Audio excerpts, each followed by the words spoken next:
اللهم بارك لنا في شعبان وبلغنا رمضان.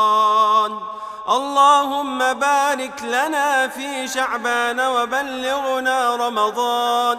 اللهم اجعل لنا نصيبا في شعبان من المغفرة والرحمة. اللهم فرج فيه كرب المكروبين وهم المهمومين، وقض الدين عن المدينين، واشف مرضانا ومرضى المسلمين، وارحم موتانا وموتى المسلمين يا أرحم الراحمين. اللهم بلغنا رمضان لا فاقدين ولا مفقودين. اللهم بلغنا رمضان ونحن في أحسن حال يا رب العالمين. اللهم أعنا